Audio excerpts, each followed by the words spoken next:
컴퓨팅적 사고 과목의 4주차 강의 두 번째 이제 파트입니다.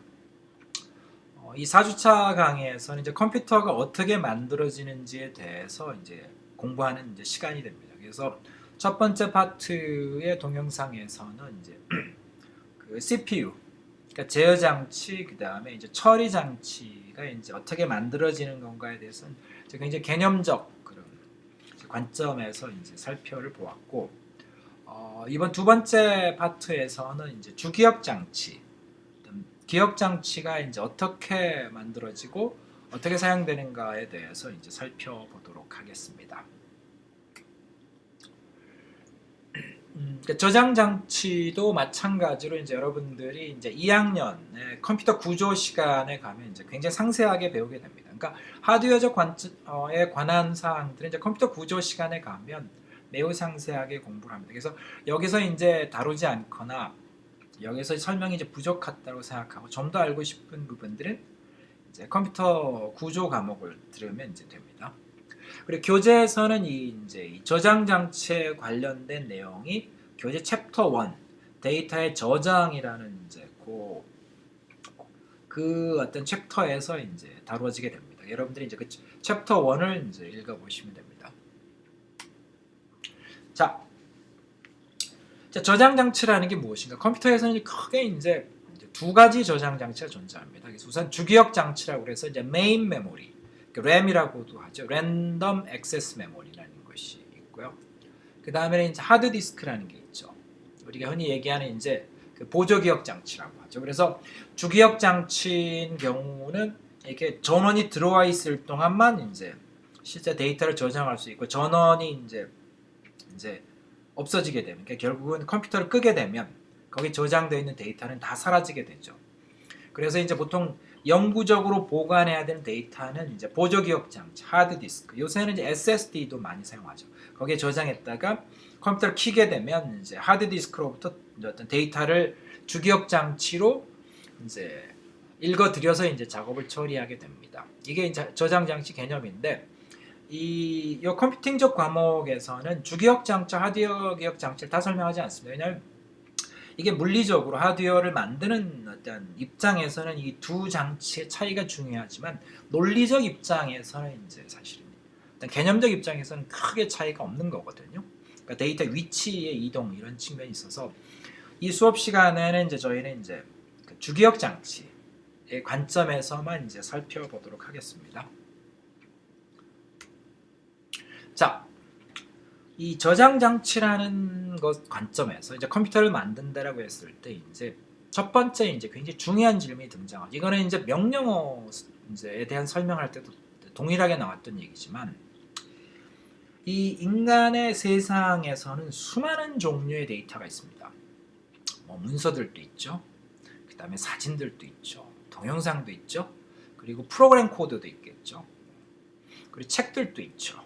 그리고 이런 장부들도 있죠. 무슨 숫자들이 기록된 장부들도 있고, 뭐 게임 같은 것도 있고. 이건 나열하다 보면 이제 수도 없는데 그 중에 일부만 나열했는데, 중요한 거는 이런 데이터들을 저장할 수 있는 장치를 만든다고 한다면 어떻게 만들어야 되느냐 질문이 나옵니다. 그러니까 이 복잡하고 이 다양한 이런 데이터들이 존재하는데 그것들을 다 저장할 수 있는 장치는 어떻게 만들어야 되는가가 굉장히 중요한 질문이 됩니다. 이제 컴퓨터를 설계한다는 입장에서. 그러니까 이게 굉장히 도전적 과제인데, 앞에 이제 기계의 상황과 동일하게 이 해답은 너무나 단순하게 나옵니다. 컴퓨터는 계속 반복되는. 그래서 여러분들이 나중에 성공한 컴퓨터 과학자가 되고 싶다 그러면 매우 단순한 이론을 만들어야 됩니다. 그게 컴퓨터의 발전의 역사고, 그걸 찾아내야 되는 거고. 자, 컴퓨터 기억 장치라는 걸 살펴보게 되면 어마어마한 일들을 하고 있죠. 그렇지만 사실은 하드웨어적 관점, 물리적 장치 관점에서는 어떤 의미에서 너무나 단순한 겁니다. 기본적으로 이 컴퓨터의 저장 장치는 비트입니다. 이게 이제 기본 저장 장치라는 거죠. 그래서 비트는 뭐냐? 공 또는 1을 저장할 수 있는 장치입니다. 그러니까 공을 저장할 수도 있고 1을 저장할 수도 있죠. 읽을 수도 있고 쓸 수 있긴 하지만 기본적으로 이게 저장 장치인 거죠. 0, 1인 겁니다. 자, 그러면 컴퓨터가 그럼 비트 하나로 되냐? 그건 아니죠. 어떻게 되냐면 컴퓨터 저장 장치는 이 비트들을 여러 개를 나열해 놓은 거죠. 그러니까 주기억 장치라고 하는 게 결국 뭐냐면 이 비트들이 그냥 무지 많은 비트들이 쫙 일렬로 나열되는 거죠. 일렬로 나열되어 있는 경우를 보통 우리가 시퀀스라고 하긴 하는데 뭐 어레이 내지는 시퀀스라는 말을 쓰면 그냥 쭉 나열되어 있는 거죠. 자, 그렇게 되니까 뭐냐면 컴퓨터 저장 장치라는 게 뭐냐면 다시 정리하면 비트가 저장 장치. 비트는 0과 1밖에 저장할 수가 없죠. 그리고 컴퓨터 저장 장치는 비트가 쫙 나열된 거니까 컴퓨터 저장 장치 내에 데이터를 저장하게 되면 이렇게 저장이 되겠죠. 그러니까 그걸 바꿔서 얘기하면 저장 장치 내에 있는 모든 데이터는 결국은 0 또는 1이 쫙 연결된 거죠. 이게 저장 장치인 겁니다. 그러니까 결국 비트로 구성된 비트가 나열된 거죠. 그러니까 그러다 보니까 저장되는 정보도 0, 1이 그냥 쫙 나열된 거죠. 자, 이게 전부입니다. 더 이상도 더 이하도 아니죠.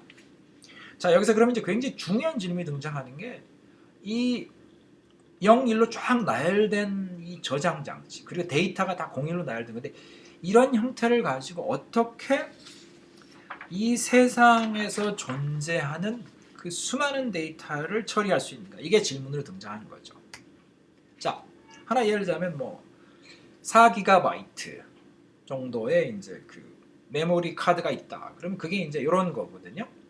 그럼 뭐냐면 그 안에 이렇게 그냥 이 비트가 수도 없이 늘 나열되어 있는 거죠. 어마어마하게 많은 비트가 들어가 있는 거죠. 자, 많이 들어가 있긴 하지만 어떻든 결국은 비트가 나열된 겁니다. 그 이상도 그 이하도 아닌 거죠. 그럼 여기서 우리는 질문을 해야 되는 거죠. 0과 1만 나열해가지고 어떻게 그 다양한 데이터들을 표현할 수 있나? 문서, 책, 동영상, 음성, 사진, 게임 이 온갖 것들을 어떻게 표현할 수 있겠는가? 이 질문을 우리가 어떻게 이제 그 질문에 대한 답이 무엇인가가 결국은 이제 컴퓨터의 중요한 그 이제 이론이 된 거죠. 그러니까 자, 앞에서 얘기했던 이런 이제 온갖 종류 데이터가 있으면 결국은 뭐냐 하면 이걸로 표현이 된다는 얘기입니다. 그러니까 어떻든 우리가 원하든 원하지 않든 컴퓨터 저장 장치는 이렇게 비트로 쫙 되어 있는 거죠. 그러니까 어떻든지 간에 얘네들이 비트로 바뀌어져야 되는 거죠. 그렇지 않으면 저장할 방법이 없는 거죠. 여기 사진을 집어넣을 방법은 없습니다. 그러니까 마음 같아서는 사진 딱 스티커처럼 붙이고 싶지만 그게 되지 않는 거죠. 자, 이제 어떻게 하는 설명하기 전에 그럼 왜 비트가 나오게 됐는가? 그거는 결국은 이제 전자공학이라는 관점에서 뭐 이건 이제 제가 전자공학자는 아니니까 결국은 가장 안정적이고 가장 빠르게 정보를 표현할 수 있는 게 아마 비트였을 겁니다. 그러니까 0이나 1로 표현해야 돼요. 볼티지가 일정 이상이면 1이고 일정 이하면 0이다라든 뭐 거꾸로 넣는 이런 식으로 표현할 수 있는 것이 이제 그러니까 전자공학 관점에서는 이제 가장 효과적이고 가장 쉬운 방법, 가장 빠른 방법이올 수 있겠죠. 그래서 비트는 나온 거죠. 어떤 비트가 어떻게 나왔냐라는 건 이제 전자공학적 관점인 거고 이거는 이제 뭐 내부적으로 보고 뭐 어떤 이유가 있을 수도 있겠지만 이제 여기서 설명은 01만 가지고 이제 표현해야 된다라는 거죠. 그게 우리에게 주어진 상황인 거죠. 자, 그랬을 때 그럼 이걸 이제 어떻게 그러면 이제 풀어갔는지를 보도록 하죠. 두 단계가 이제 발생하는 겁니다. 우선 첫 번째는 뭐냐면 자, 비트라는 것을 유심히 살펴보면 결국은 이 0101이 나열된 건데 0101이라는 것은 결국은 이진법 숫자들이 되는 겁니다. 그래서 메인 메모리가 이제 비트가 쫙 나열되어 있긴 하지만 이거를 비트를 하나의 이제 묶음으로 보는 거죠. 그래서 8비트를 하나를 묶음으로 보면 이제 바이트라고 보통 부르는데 이거는 이제 8개 비트로 만들어진 하나의 이제 유닛인 거죠. 메모리를 이제 이렇게 8개 조각으로 이렇게 쭉 보는 거죠. 그러면 이 바이트 안에 이진법 숫자가 들어가겠죠. 0101 이렇게 들어가니까. 그랬을 때 이 바이트는 최소값이 0, 최대값이 255 이렇게까지 표현할 수 있는 거죠. 물론 이제 마이너스 음수 뭐 이런 얘기 나오면 복잡해지면 간단하게 개념적으로 살펴보는 거죠. 뭐 이런 식으로 이제 표현할 수 있는 거죠. 바이트가. 이렇게. 그러면 이제 바이트라고 하는 것이 이제 이진법 내로 들어가게 되면 이게 하나의 8개가 모이면 이제 이게 하나의 바이트인 거거든요. 요거는 해석을 이렇게 한다는 겁니다. 이제 해도 장치를 만들 때 읽거나 쓰거나 할 때 8개를 하나의 유닛으로 읽거나 쓰게 만들면 이런 식의 계산이 된다는 거죠. 이렇게. 이런 식으로 기록할 수 있는. 자, 이건 이제 너무나 작으니까 워드라고 해서 이걸 여러 개를 이제 더 크게 할 수도 있죠. 32비트를 하나의 숫자로 볼 수도 있고 64비트 하나의 숫자로 볼 수 있는 거죠. 그러니까 이건 뭐냐면 방금 전에 그냥 메모리는 하나의 그냥 그러니까 그 비트들이 쫙 나열된 걸로 봤는데 그거는 이제 그러니까 뭐 논리적으로 이제 그렇게 되는데 그거를 이제 어떤 숫자로 해석하는 거죠. 숫자로 해석하려면 비트가 이제 모아져 있어야 되죠. 이렇게. 그래서 이 비트를 어떻게 되냐면 몇 개를 하나의 유닛으로 볼 건가라는 개념이 바이트나 워드라는 거죠. 그래서 바이트는 8개를 하나의 숫자로 보는 거고 워드는 이제 32비트 내지는 64개 비트를 모아서 이제 하나의 그거 되는 거죠. 그래서 32비트인 경우에 있어서는 이제 나타낼 수 있는 숫자가 0에서부터 한 42억, 3억 개인가요? 그렇죠? 43억 개 정도 뭐 이렇게 이제 그 정도 해당되는 숫자까지를 표현할 수 있는 거죠. 그러니까 요 8비트가 주어지면 최대 256개 숫자를 표현할 수 있고 32비트가 되면 이제 43억 개 정도 대충 이렇게 숫자가 이제 표현할 수 있다는 이런 식으로 이제 유닛을 만들어서 보는 거죠. 그러니까 01로만 보는 것이 아니고 이걸 이제 묶음으로 보게 되면 하나의 유닛으로 숫자를 표현할 수 있는 거죠. 자, 그러면 처음에 설명할 땐 비트로 봤는데 이런 식으로 이제 유닛으로 보면 여러 개 묶음으로 그러면 이제 메모리는 어떤 식으로 볼 수가 있냐면 숫자들이 적어져 있는 거죠. 그 안에. 그러니까 숫자까지 나타날 수는 있는 거죠. 그러니까 이걸 해석을 그렇게 한다고 보면 자, 그랬을 때 자, 그럼 여기까지 가정합니다. 메모리상에다 숫자를 저장할 수 있다라고 가정하면 이제 그걸 그 전제하에서 데이터를 어떻게 할 것인가 했을 때 이제 두 개의 개념으로 처리가 되는 거죠. 자, 코드라는 것과 포맷으로 데이터를 관리하는 겁니다. 이 코드는 앞에 나와 있는 프로그램에 대한 코드는 아니고 약간 다른 의미, 비슷하지만 다른 의미죠. 이게 설명을 하겠습니다. 자, 코드라는 게 뭐냐 하면 현실 세계에 존재하는 다양한 데이터 아니면 이거는 이제 사실은 뭐 사물일 수도 있고 여러 가지 어떤 현실 세계에 존재하는 것들을 숫자에 이제 대응시키는 거다. 매핑시키는 거죠. 그래서 이제 코드 중에는 아스키 코드라는 게 있는데 아스키 코드는 뭐냐면 영어 알파벳 숫자, 글자죠. 숫자 글자들과 특수 기호들을 숫자에 대응시키는 겁니다. 그리고 약간 좀 다르지만 주민등록번호도 사실은 코드에 해당되는 거죠. 그래서 뭐냐면 특정 사람들을 2개 숫자로 이제 어떤 매핑 시키는 거죠. 생년월일과 이제 어떤 그 사람의 고유 번호 같은 것이 결합된 숫자로서 이제 하는 거죠. 이게 이제 코드라는 거죠. 자, 이 코드라는 것이 왜 중요하냐면 지금 이제 앞에 설명했던 것처럼 메인 메모리에는 숫자 100개 저장할 수가 없죠. 그러니까 어떻게 되냐면 현실 세계에 있는 어떤 거를 저장하려고 했을 때 현실 세계에 있는 이미지를 그냥 저장할 방법은 없는 거고 모든 것을 숫자로 변환시켜서 가져오는 거죠. 그러니까 숫자로 변환시킨다는 얘기는 뭐냐면 현실 세계에 존재하는 정보를 숫자하고의 어떤 대응 테이블 같은 걸 만드는 매핑을 만드는 거죠. 매핑이라는 게 서로 이제 매치시키는 거거든요. 자, 예를 들자면 아스키 코드에서는 뭐 예를 들면 뭐 65가 A 글자에 해당되는 겁니다. A 글자는 65에 해당되는 거죠. 그 다음에 B는 66에 해당되고 이런 식으로 대응되는 거죠. 그러니까 숫자를 보면 현실 세계의 어떤 데이터, 어떤 정보, 어떤 대상을 이제 해석할 수 있는 매핑이 나오는 거죠. 그 다음에 이제 포맷은 뭐냐면 이런 숫자들을 미리 정해진 위치와 구조로 모아서 훨씬 더 복잡한 데이터를 표현할 수 있게 하는 거죠. 예를 들자면 이미지 포맷 같은 거.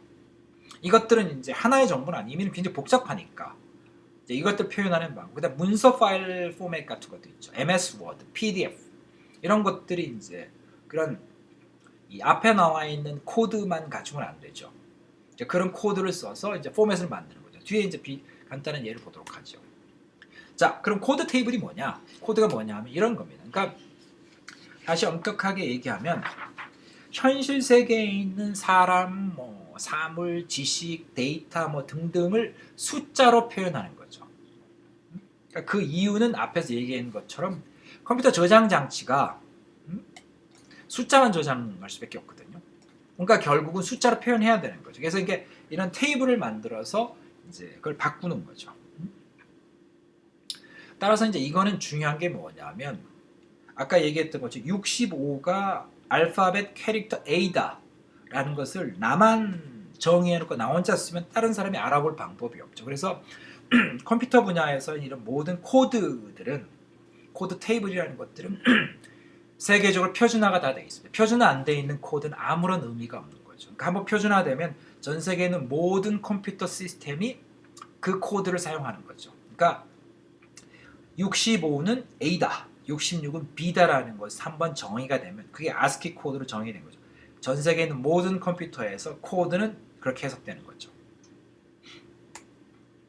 자, 그리고 나면 이 프로그램이 나와서 이 코드를 해석하고 코드를 처리하는 프로그램들이 만들어질 수 있죠. 그러니까 PDF 문서다 라고 하면 이제 그 포맷에 맞게 데이터가 들어가 있는데 코드들이 그럴 때 PDF 리더 프로그램이 이제 개발이 되어져야 되는. 그래서 해석해 줘야 되는. 그러니까 메인 메모리 상에는 예를 들면 ASCII 코드를 쓴다고 하면 65라는 숫자가 저장되어 있는데 이 프로그램은 그걸 읽어 가지고 화면에다는 A로 보여줘야 되는 거죠. 그러니까 코드를 해석할 수 있는 프로그램들이 필요한 겁니다.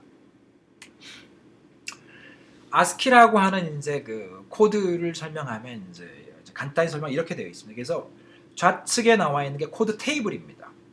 그러니까 여기 보면 쫙 되어 있지만 이게 숫자들을 다 할당해 놨죠. 그래서 느낌표는 33입니다. 이런 식으로 쭉 되어 있습니다. 0서부터 쭉 오고 있죠. 60은 이제 부등호 기호, 61은 이 equal sign이죠. 65는 A, 66은 B, 67은 C. 쭉 가다 보면 72는 H, 73은 I죠. 그리고 이진법으로 그걸 표현해 보면 이제 이런 식으로 8비트, ASCII는 8비트를 사용하고 그러니까 바이트를 사용합니다. 그러니까 이진법이 이런 식의 이진법 그 숫자로 표현이 되는 거죠. 그래서 이제 요걸 실제 메인 메모리 상에서 여기 이제 있는 것처럼 하이라는 것을 저장한다. 하이 하게 되면 어떻게 되냐면 메모리가 굉장히 크니까 그 중에 특정 위치에 하이가 저장되어 있겠죠. 그 위치를 이제 여기서부터로 가정을 하면 이렇게 됩니다. 그러니까 앞에 첫 번째 8개 비트 하나의 바이트에다가 여기 보이는 것처럼 그러니까 이진법으로서는 65가 가는 거죠. 그리고 그게 이제 저장돼. 이건 이제 H가 표현되어 있는 거죠. 이렇게 하는 거죠. 이렇게. 그 다음에는 다음번 위치에 보면 이제 73. 이건 이진법으로 이렇게 표현되죠. 이건 I죠. I가 표현되는 거고. 그 다음에는 33. 이게 이제 느낌표가 되는 거죠. 이게 이제 메모리에 이렇게 저장되어 있는 거예요. 그래서 이제 ASCII 코드를 이해하는 프로그램이면 메인 메모리 상에서는 이런 식의 이진법 숫자들이 있을 때 이거를 이렇게 화면에 보이는 것이 아니고 이걸 해석해서 하이하고 느낌표 찍혀져 있는 화면에 이제 보여주는 거죠. 이게 이제 프로그램들이 필요하다라는 거고 이런 식으로 저장하는 거죠. 그러니까 다시 정리하면 메인 메모리 상에서는 01밖에 존재할 수 없습니다. 근데 그거를 이제 이진법으로 이제 그 바이트를 묶어 놓으면 이진법 숫자들이 나오죠. 그래서 컴퓨터에서는 이제 데이터들을 할 때 항상 코드라는 걸 사용한다는 거죠. 그래서 그 코드에 의해서 이제 그 코드를 이제 저장하는 거죠. 그러니까 숫자를 저장하는 겁니다. 근데 그 숫자는 뭐냐? 숫자가 의미를 갖고 있다는 거죠. 현실 세계에서. ASCII 코드에서는 33이 느낌표, 그 다음에 72가 H, 73이 I라는 것을 갖고 있다면 이런 식으로 저장이 된다는 거죠. 그리고 약간은 이거는 이제 더 포맷이라는 것을 살펴보면 포맷은 이런 게 될 수 있습니다. 자, 비트맵 이미지 포맷이 있는데 이게 이제 이런 이미지가 있다고 생각해요. 이거는 이제 알파벳 A의 이미지가 있는 거죠. 이거는 알파벳이 아니라 이미지입니다. 그냥 개념적 캐릭터가 아니고 이 이미지를 어떻게 화면에다 표현하는가 라는 걸 표시해 보면 이런 식으로 이제 표현할 수 있는 거죠. 자, 이 까만색을 이제 숫자 1로 나타내고 하얀색을 숫자 바이너리 비트 0으로 나타낸다고 가정을 일단 해보죠. 그럼 어떻게 표현할 수 있냐면 이런 식의 표현이 가능합니다. 자, 우선 첫 번째의 4개 비트를 사용해서 이 사이즈를 나타낼 수도 있죠. 그래서 여기 보게 되면 이제 8이다. 그럼 여기 8개가 있다라는 거죠. 행의 크기. 그 다음에 이제 열의 크기 8 나타내는 거죠. 자, 그렇게는 어떻게 되냐면 이제 이 첫 번째 요거를 가지고 요 이미지의 이제 크기를 이제 이렇게 나타낼 수 있죠. 그리고 남의 이제 그 다음에는 뭐가 되냐면 이제 요 각각을 나타내는 거죠. 그래서 여기 보게 되면 나와 있는 것처럼 이 첫 번째 줄을 이렇게 이제 이렇게 나타내는 겁니다. 그래서 여기 보면 8개 이제 요걸 이제 픽셀이라고 보통 부르는 거지, 이미지에서는. 하나의 점을 픽셀이라고 부르는데 8개 점이 있죠. 그래서 그 8개 점을 01로 나타낸다고 가정하면 8개 비트가 필요하겠죠. 이게 첫 번째 줄을 나타내는 거죠. 그래서 두 번째 줄이 그 다음 8개 비트가 오고 세 번째 줄 이런 식으로 이제 계속 가는 거죠. 그랬을 때 뭐냐면 요 일은 어딜 나타내냐면 첫 번째 줄의 네 번째 픽셀이 검정색이라는 거죠. 그 다음 놈은 다섯 번째 픽셀이 첫 번째 줄의 검정색이다. 뭐 이런 거죠. 그리고 이 놈은 세 번째 줄에 이제 요 위치가 깜정색이 이렇게 나타내는 거죠. 그러니까 요 비트를 보면 이제 이 비트를 보고 요 이미지를 해석할 수 있는 거죠. 이미지를 이제 알 수 있는 거죠. 이런 게 이제 비트 이미지 포맷. 이거는 이제 이렇게 실제 만들어졌다. 그냥 개념적으로 비트 맵. 이에서 비트 맵인 거거든요. 그러니까 비트들의 맵인 거죠. 비트 맵 이미지를 이렇게 이제 표현할 수 있는 겁니다. 그랬을 때 여기서 중요한 건 뭐냐면 여기 나와 있는 바이트들, 여기 나온 비트들의 위치와 그냥 그 각각의 위치에 있는 정보의 의미가 있죠. 앞에는 이제 크기가 있고, 그 다음에 여기는 각각의 위치가 요 픽셀에 이제 대응되는 거죠. 이게 뭐냐면 이제 앞에서 얘기하는 포맷이 되는 겁니다. 포맷은 여러 개의 데이터들을 어떤 구조와 특정 위치에 다 결정을 해서 요것들이 모여져서 굉장히 복잡한 어떤 정보나 데이터들을 표현할 수 있게 하는 거죠. 그게 이제 포맷이라는 거죠. 그러니까 아까 코드는 뭐냐면 어떤 데이터나 사물이나 뭐 이런 등등에 대해서 어떤 숫자를 유니크하게, 그러니까 유일하게 딱 할당을 하는 거죠. 그래서 메인 메모리 상에서 그게 나타나면 그것이라는 것들 해석할 수 있는 어떤 그런 게 되는 거고, 이런 포맷이라고 하는 건 그런 코드들 내지는 숫자들을 이제 이렇게 집어넣어서 이렇게 여러 개 특정 정해진 구조에 집어넣어서 이 복잡한 어떤 그 데이터들을 나타낼 수 있게 하는 거죠. 그래서 비트맵 이미지는 이제 이미지를 나타내는 때 사용하는 포맷입니다. 그거 말고 이제 아주 다양한 포맷들이 많이 있죠. 그래서 이제 핵심은 뭐냐면 저장 장치를 이제 데이터로 저장을 할 때 저장 장치는 이진법의 숫자로 바뀌는, 그러니까 여러 개 수많은 이진법 숫자들이 저장 장치에는 이제 저장이 되어 있는 거죠. 0101도 쫙. 그랬을 때 저장 장치는 어떻게 되냐 하면 이런 다양한 것들을 데이터들을 앞에 설명하는 코드와 포맷을 가지고 이제 저장을 하는 겁니다. 그래서 보면 앞에 이제 이런 문서들이 이 메인 메모리 이렇게 비트로 내지는 바이트, 좀 크게 본 바이트, 워드 이렇게 쫙 잔뜩 이제 들어있는 거죠. 그랬을 때 이 표준들이 있는 겁니다. 그러니까 이게 아스키 표준, 유니코드, 뭐 아래 한글, 엠팩4 이건 동영상, 뭐 오디오, 뭐 MS 워드 이런 것들이 있으면 이런 걸 따라서 이 메인 메모리에다가 이제 쫙 저장을 하는 거죠. 이게 이제 코드와 포맷 뭐 이런 것들이 되는 거죠. 그랬을 때 이제 이 프로그램이 실제 이 코드를 따라서 이렇게 변환하거나 이 안에 저장된 데이터를 이렇게 보여주는 요걸 담당하는 프로그램들이 있거든요. MS 워드, 뭐 이미지를 다루면 아이포토, 이클립스, 뭐 아도비 무슨 뭐 리더라는 것들도 있고요. 뭐 이런 것들이 등등이 들어가는 거죠. 그래서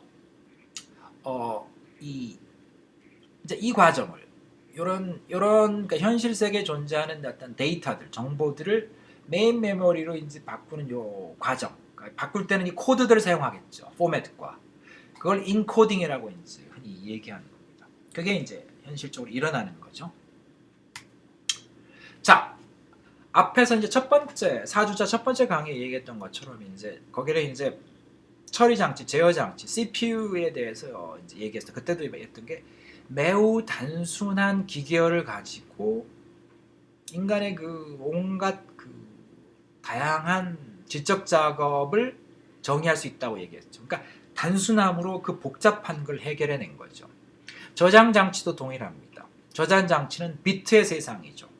그러니까 01만이 존재하는 것을 쭉 여러 개를 나열해 준. 그러니까 하드웨어적 관점에서는 철저하게 01인 거죠. 조금 더 나가더라도 결국은 이진법 숫자들만 존재하는 세상인데 그게 이제 비밀인 거죠. 너무나 단순한 거죠. 너무나 원시적인 거죠. 근데 거기엔 또 다른 이제 중요한 비밀이 있는 게 뭐냐면 거기에는 하드웨어적이지 않은 논리적 설계가 존재한다는 거죠. 그게 뭐냐? 코드가 있는 거죠. 세상의 사물, 뭐 정보, 뭐 사람들 이진법 숫자로 이제 매핑시키는 그런 코드들이 존재하는 거죠. 다양한 코드들이 존재. 이거는 이제 굉장히 많은 유형의 코드들이 존재하죠. 그리고 이런 코드들 그리고 기타 숫자들을 이제 이 논리적 구조로 모아가지고 더 복잡한 정보들을 표현하는 그 포맷이라는 게 있다는 거죠. 그래서 이미지 포맷, 뭐 비디오 포맷, 뭐 다큐멘트 포맷 이런 포맷들로 것들을 저장을 표현한다. 그러니까 코드하고 포맷으로 이제 이 복잡다단한 정보를 이제 표현하고 해결하게 되는 겁니다. 그러니까 이게 이제 메인 메모리인 거죠. 그러니까 어떻게 보면 허망할 정도로 단순한 겁니다. 근데 여기서도 굉장히 중요한 것은 하드웨어는 01 만드는 그냥 이 장치입니다. 거기에는 비밀 없죠. 그래서 초기의 메인 메모리나 지금이나 용량이 많아지고 더 빨라진 것 빼고는 이제 본질적으로는 동일하죠. 그랬을 때 지금 기술이 계속 발전하는 것은 이 논리적 설계가 계속 발전합니다. 코드들이 계속 더 개발되어 나오고 포맷들이 계속 개발되어 나오고 이 코드와 포맷을 처리하는 소프트웨어들이 계속 좋은 소프트웨어들이 개발되어지고 있는 거죠. 그게 컴퓨터의 발전입니다. 그러니까 하드웨어 발전은 속도와 용량인 거고 실제적으로 이제 논리적인 설계, 논리적인 이제 구현이 이제 소프트웨어적으로 발전되는 거고 컴퓨터의 성공은 이 소프트웨어에서 일어나는 거죠. 자, 4주차 강의를 이제 정의하도록 하겠습니다. 3주차 강의처럼 질문으로 이제 정의를 해보겠습니다. 자,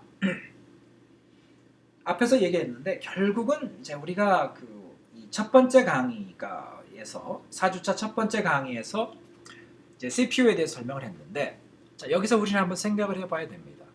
CPU를 만든다라는 것은 과연 무엇인가? 그러니까 논리적으로 무엇을 의미하는 것인가? 라는 걸 생각해 볼 필요가 있습니다. 예를 들자면 지금 이미 여러 CPU들이 나와 있죠. 만약에 여러분들이 새로운 CPU를 설계하고 싶다. 새로운 CPU를 만들고 싶다. 라고 한다면 무엇을 생각해야 되는가? 무엇을 만들어야 되는가? 라는 질문을 하는 겁니다. 자, 그 다음에는 우리가 이제 첫 번째 강의에 살펴봤지만은 컴퓨터 하드웨어는 너무나 단순한 겁니다. 그리고 지난 몇십 년간 거의 발전도 하지 않았죠. 속도와 용량은 발전했지만 일단 논리적으로는 거의 발전하지 않았죠. 근데 이런 간단한 하드웨어에서 그 다양하고 복잡한 인간의 지적 작업들이 처리될 수 있는 이유는 무엇인가? 이제 그 질문에 대해서 이제 우리 생각을 해봐야 되는 거죠. 그리고 이제 세 번째 질문. 과거의 컴퓨터, 내지는 현재 소형 컴퓨터일 수도 있겠죠.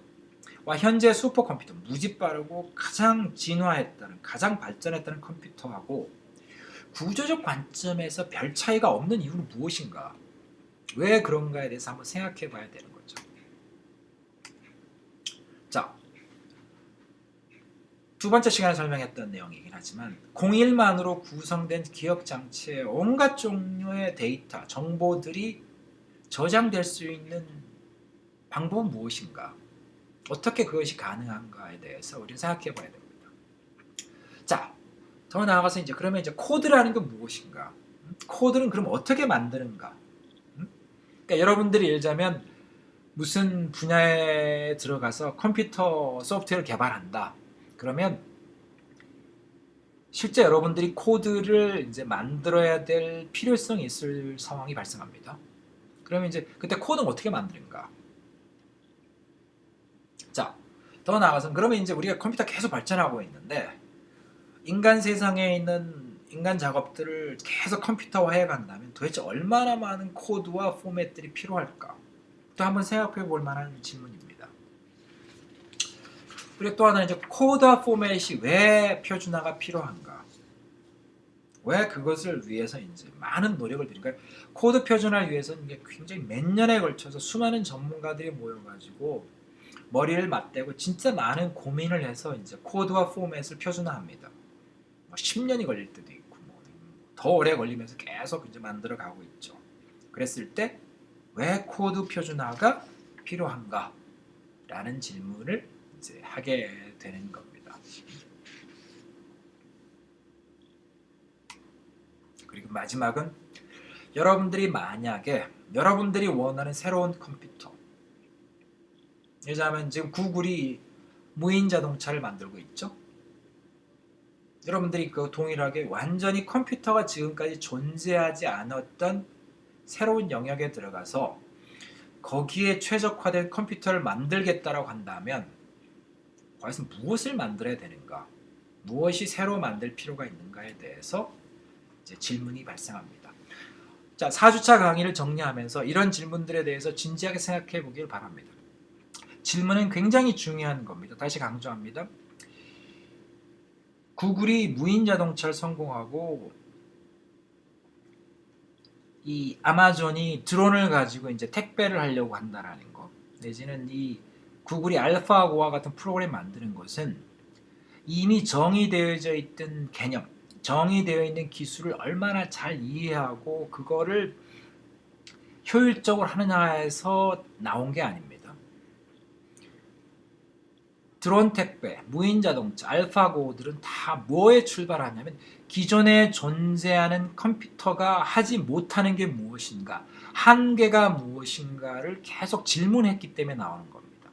여러분들이 창의적인 일을 원한다면 이미 정의되어져 있는 것, 이미 만들어진 것, 이미 사람들이 알고 있는 걸 열심히 공부해서 제대로 이해하고 그걸 좀 더 잘 아는 것이 중요한 것이 아니고 이미 존재하는 것들이 못하는 게 무엇인가, 한계가 무엇인가, 거기에 본질적으로 문제가 무엇이 있는가라는 것을 계속 질문을 하면서 그 해답을 찾을 때 이전까지 없었던, 그러니까 존재하지 않던 영역의 컴퓨터 분야로 여러분들이 나아갈 수 있고 그거를 창조할 수 있는 질문을 던져야 됩니다. 컴퓨터는 끊임없이 외연히 영역이 확장되어 온 거죠. 근데 그 확장의 과정은 있는 것을 계속 개선하는 것이 아니고 기존에 존재하는 것들의 한계를 뛰어넘어서 기존의 것들이 보지 못했던, 할 수 없었던 영역으로 들어갈 때 그런 영역들이 만들어진 거죠.